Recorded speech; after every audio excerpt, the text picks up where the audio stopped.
today we are working on Psalm number 45. Now, Psalm 45 is used for a lot of purposes. It's a very mystical psalm, and it's close to being an all-purpose psalm.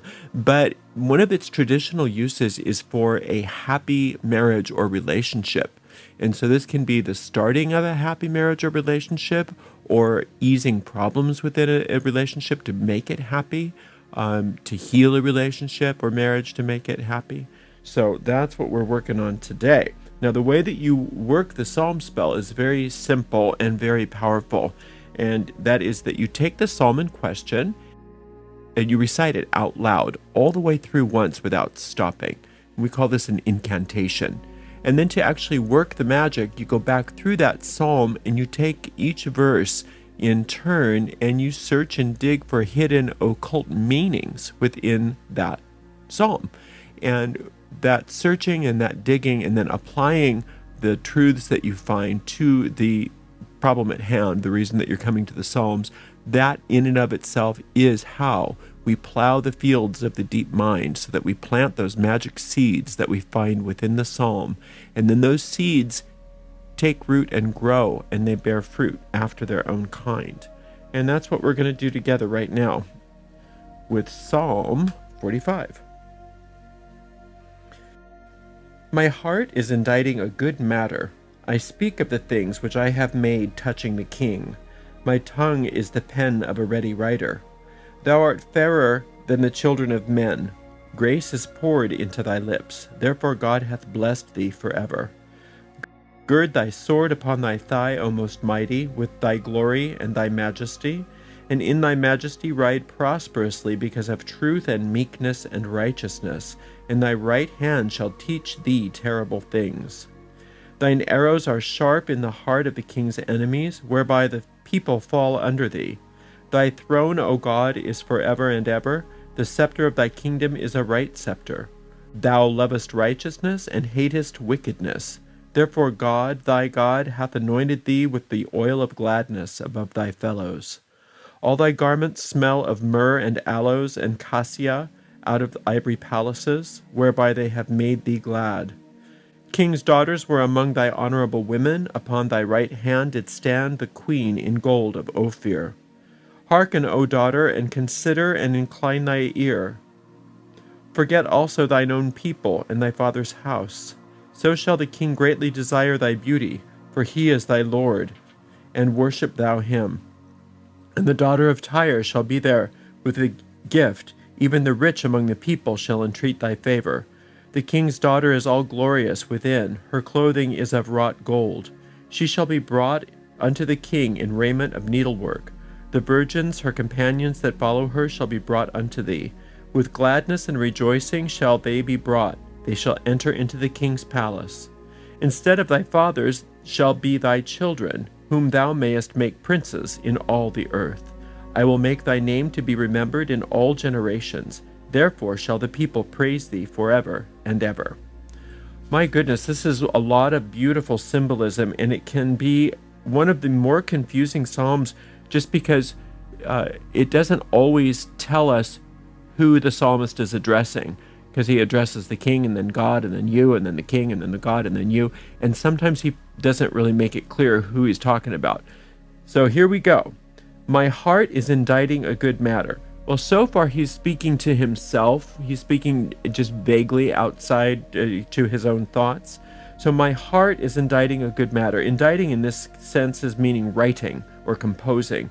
So my heart is composing a good matter. What a wonderful way to open up our psalm, to just declare that what we're here to do is to write something good with our lives, is to create something good. I speak of the things which I have made touching the king. Okay, now the king in this sense can be so many things, but in regards to the marriage, the king is the father of the bride in this sense. Now, if we take it mystically, we can look at the father of the bride of ourselves as being infinite intelligence, as being our. In fact, we can look at it as being our own soul, the expression of infinite intelligence. Our own soul is our king. That is who we are responsible to in this life. Did we came here to fulfill our soul's journey? Now, have we done what we came here to do? And that we are sort of like the emissaries of our soul, and the soul is the emissary of infinite intelligence. So the king, in this sense, would be the king of our own existence, our own soul. Then it says, I speak of the things which I have made touching the king. My heart is the pen of a ready writer. So we speak things that are beautiful. We speak things, we are composing our words, we are choosing our words wisely. Thou art fairer than the children of men. Grace is poured into thy lips, therefore God has blessed thee forever. And we're speaking of our own soul here, our own higher self. This higher self is fairer than all the children of men, because it was not created by a man or a woman. Our soul is a creation of the infinite. Grace is poured into thy lips. When our soul speaks through us, we are speaking with grace on our lips. Therefore, God has blessed thee forever. God has blessed our soul forever. And remember that our soul is who we are. Our personality and all the other things that are in this world are things that we've made. That's not what's necessarily what God has made. So when our soul is in charge, when we let the king be the king, then our soul, and again, be aware that these gender roles are just temporary. They are just literary devices when we talk about the queen later, we'll understand what we're talking about. But for now, just let the soul be the sovereign. That's who the sovereign is in this life. So when our soul is in charge, all is well. So God has blessed you forever as a soul. Gird thy sword upon thy thigh, O most mighty, with thy glory and thy majesty. Now, O most mighty, we're not talking about the king here. We're talking about God now, because the king wouldn't be the most mighty. That would be God. So, gird thy sword upon thy thigh, O most mighty, with thy glory and thy majesty. So, when we are asking God to have this sword, we're recognizing that we don't need to defend ourselves. We don't need to fight for anything. So in this sense, we're talking about a happy marriage. We don't need to fight for our happiness. We don't need to fight for our joy. That's God's job. So we're going to give the fight to God, because when God fights, when angels fight, they fight without harming. They war without fighting, actually. They have ways that we don't know about. And in thy majesty ride prosperously, because of truth and meekness and righteousness. And thy right hand shall teach thee terrible things. And now he's talking to the soul again, because thy right hand shall teach thee terrible things. The right hand that's teaching thee terrible things, in this sense, the right hand is both the fighting hand, the hand that nourishes you, and the hand that composes things. So again, back then everybody was right-handed. They thought that left-handed was an aberration. So just give them a moment here. These are very ancient idioms, and this is a challenging psalm. So in thy majesty ride prosperously, because of truth, meekness, and righteousness. We're telling our soul to ride prosperously. Truth, meekness, and righteousness are the qualities that give us that prosperous ride. And thy right hand shall teach thee terrible things. So if we're riding and our right hand is guided from on high, it's going to teach us terrible things. Now, what are terrible things that we want to be taught? In this sense, terrible doesn't mean evil, bad, gross. It means beyond what we think is possible for us, beyond what we think is something that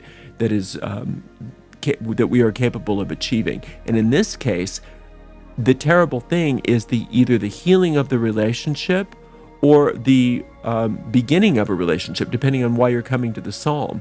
Now, if you're not coming to the psalm for a relationship, it's whatever terrible thing that is proof that your goal is, your objective is being met, or your problem is being solved.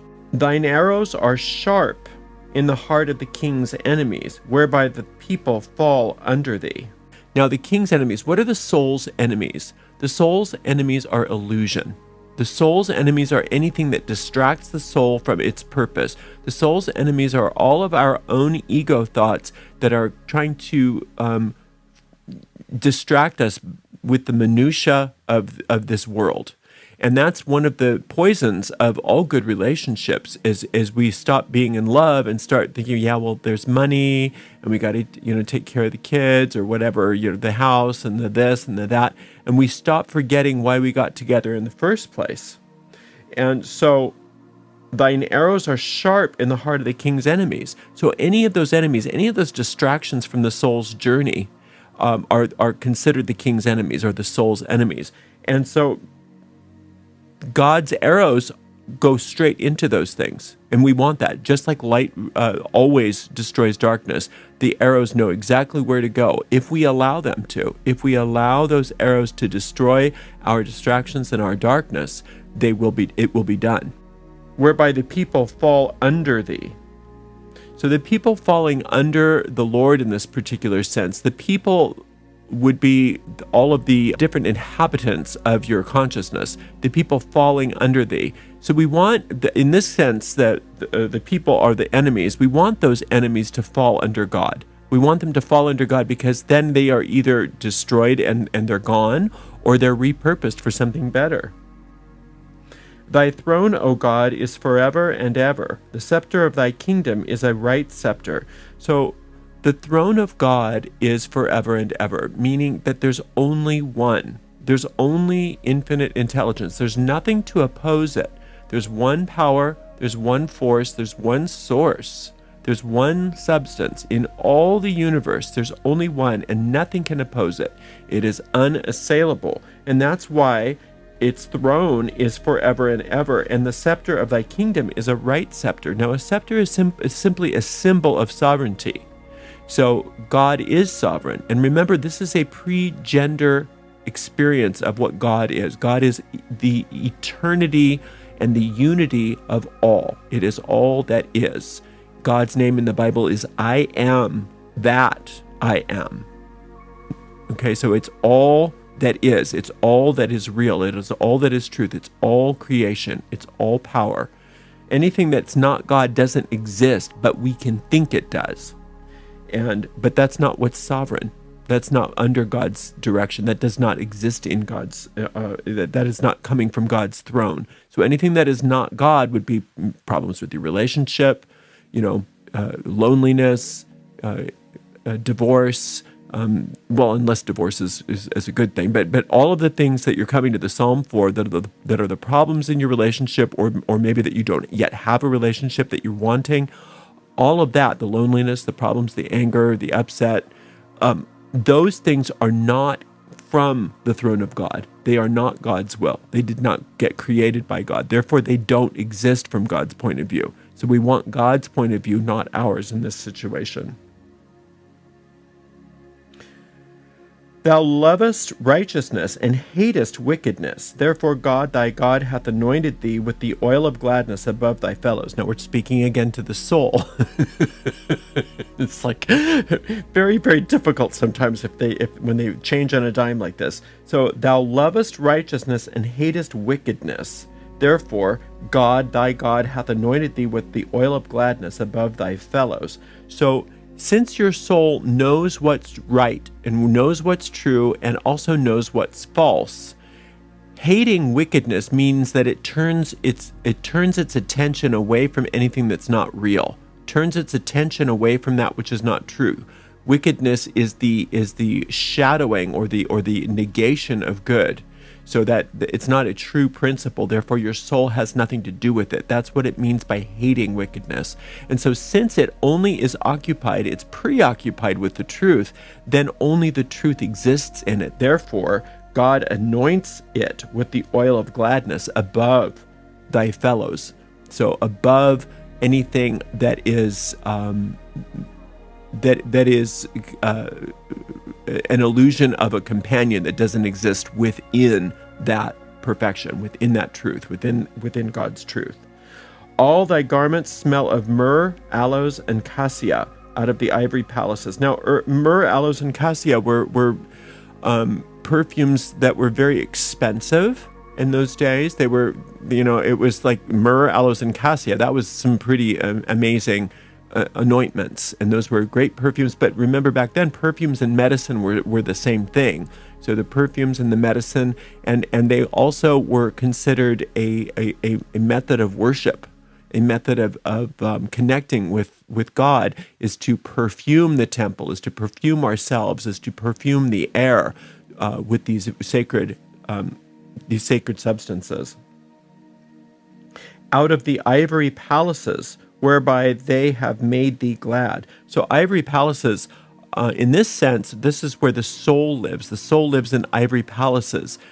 And the garments of myrrh, aloes, and cassia, so the fragrance of the soul, the splendor of the soul, the opulence of the soul, and have made thee glad. So the soul is glad because of all of the unending gifts of God. So the unending gifts of God within the soul means that within our relationships here, within our marriage specifically, only that exists. Anything that's outside of those gifts, that's outside of that opulence, that's outside of that beauty, does not exist. And therefore, that's what back in the earlier part of the psalm, what things that those arrows of God destroy. It destroys those darknesses. King's daughters were among thy honorable women.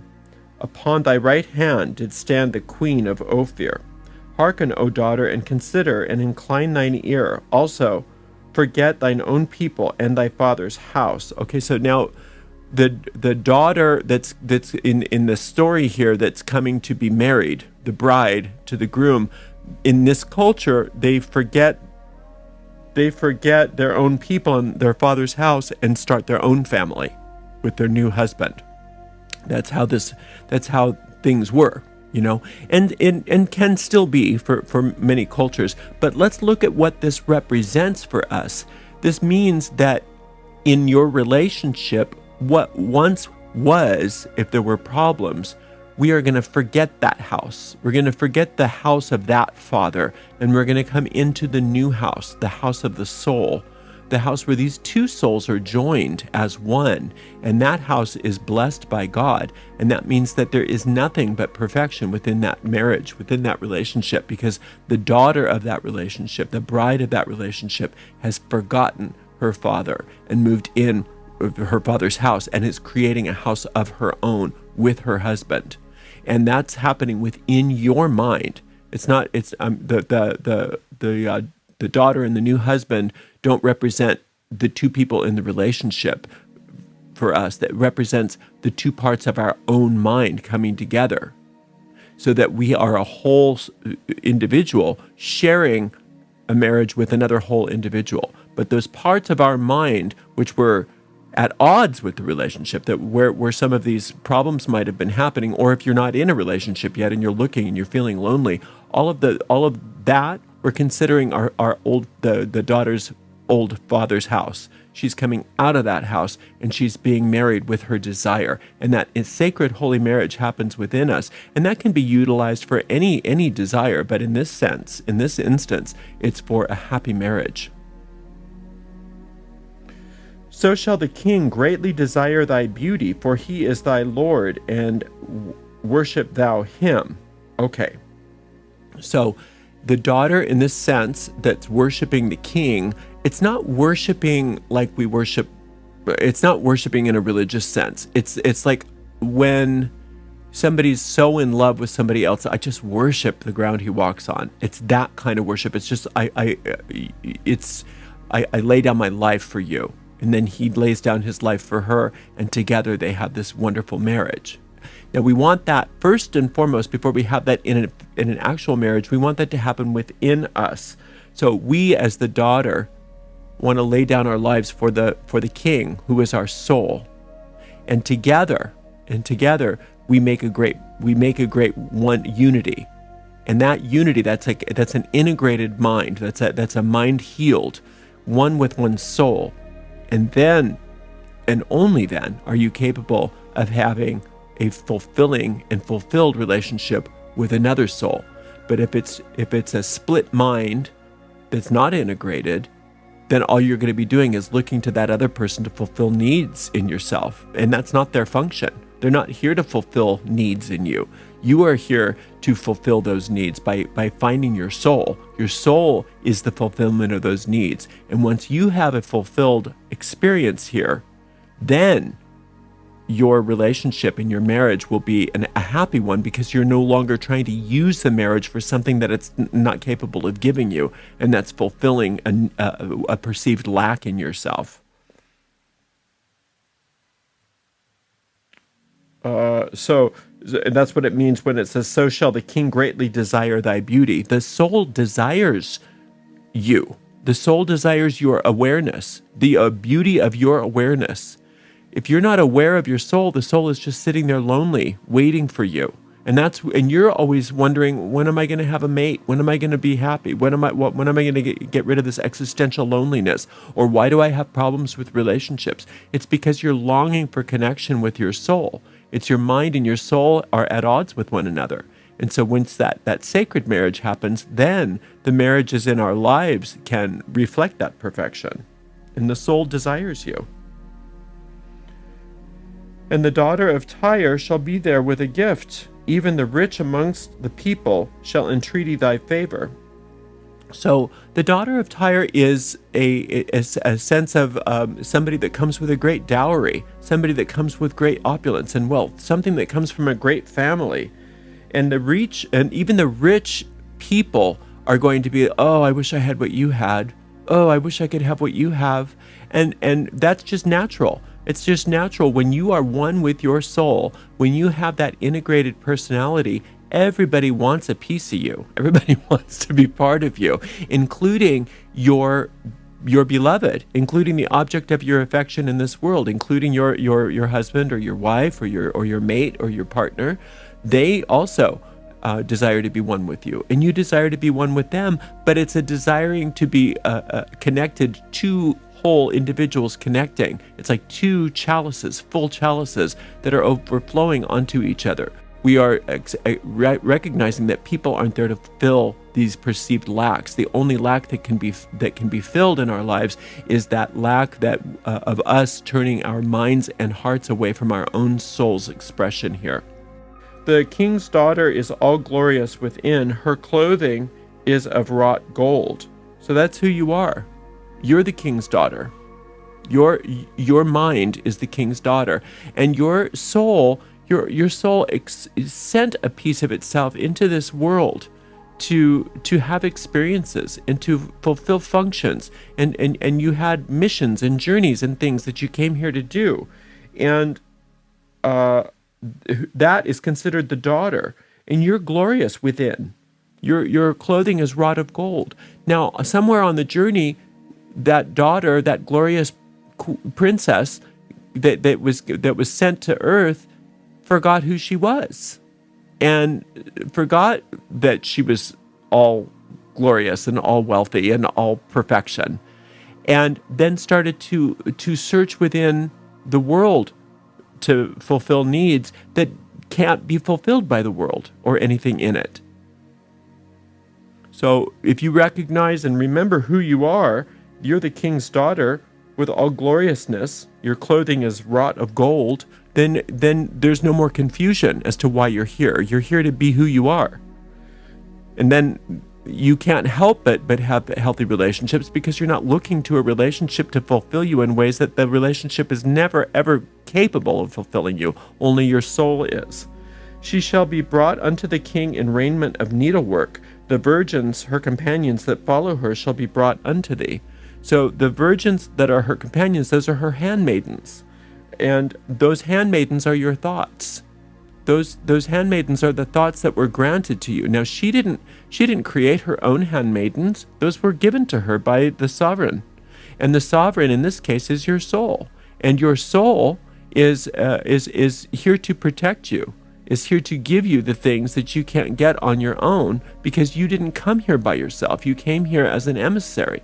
So all of those handmaidens, all of that help, all of those mighty, mighty helpers that are about you, are not something that you created yourself. They were given to you. Now you just have to remember that they're there for you. With gladness and rejoicing shall they be brought. They shall enter into the king's palace. And gladness and rejoicing, all of this help that's coming to help you, to get you ready for all of the wonderful things that you came here to do. You didn't come here to have some horrible experience. You didn't come here because you had some evil karma that you had to work off.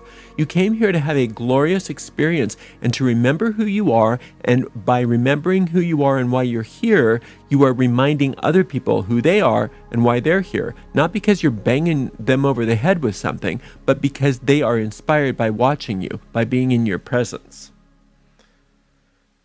And that's the gladness and the rejoicing that happens when your helpers are helping you. When you accept their help, it makes them glad. It makes your soul glad. And when your soul's glad and you're glad, you're having an exciting, happy, wonderful experience here. And that's exactly what God wants for you. Instead of thy fathers shall be thy children, whom thou mayest make princes in all the earth. Okay, so now the children that you create here, you do on behalf of your soul. And the children are all of your works. They are all of your thoughts. They're all of the things that you do for each other, for other people. And those are your children, and they become princes on the earth. And that means that your soul comes here and creates princes on the earth through you, and that's why the earth gets better, and that's why the world gets better, and that's why we start waking up, is because of you doing what you came here to do and allowing those princes to be born. And those princes, again, are your actions, are your deeds, and also your thoughts. And part of that deed and part of that thought is part of the princes that are one of the princes that are being made is you having a happy relationship. That's an absolute righteous desire of the heart. You have every right to it. You have every right to a happy relationship. I will make thy name to be remembered in all generations. Therefore shall the people praise thee forever and ever. Now we're talking to God again. So the people will praise God forever and ever. Forever and ever. Now forever and ever means ever after, and that means now. It means in this present moment. So in this present moment, you can get the gist of this psalm by praising God forever and ever. And that is to be remembered in all generations is simply that everything that comes out of my being in this life, everything that comes out of my interaction with the world as an emissary of my soul is a generation. And so, there's a chain reaction. Those things cause those things to happen, and those things cause those things to happen. And so there's this ripple effect that happens when I come into this world, and we all come into this world. And we want those ripples to be under the direction of infinite intelligence, because then those ripples have a healing effect in ways that we didn't even know were possible. And one of the healings that's going to happen is our relationships, and especially our primary relationship in this world, our marriage or partnership. But the people will praise God forever and ever based on those ripples that we are creating. So that's how important you are. That's how important you are. Yes, we came to this psalm for a specific reason, probably something to do with a marriage or relationship, but look at all of the other wisdom that's underlying that. You are actually awakening to the idea that you came here for something very, very important. You came here for a very grand, glorious purpose. And until you fulfill that purpose, you're never going to be happy. But by saying yes to your soul, not only are you going to be happy, but you're going to have everything that comes along with it. And part of that coming along with it is a happy relationship. Happy relationships, we had talked about happy prosperity, health of the body, peace of mind. All good is yours. That is your soul's desire for you because it's God's desire for your soul. And so your soul, your soul is like a sunbeam is to the sun, and you as an individual life in this world are like an extension of that light from your soul. So there's this unbroken light beam that comes from you through your soul to God, and it's all one. And so you can think of that soul as like a higher self, as like the most exalted parts of who you are. It's not something separate from you. It's something that is who you are, but it can seem separate from you because how we approach ourselves in this world can be very, very different. So now as your soul starts to wake you up and remember who you are, you can start living as your soul rather than living as the separate personality. And that's how you create a very, very happy relationship and a very happy marriage, because no longer are you looking to relationships to fulfill you in ways that only your soul can. And that's how we work this psalm. So keep coming back to it until you start to see and feel peace in your relationship, or for whatever purpose you came to this psalm. And once you experience that peace, you know that the spell has taken and you can move on to something else. Thank you so much for spending some time with me today. Until next time, blessed be.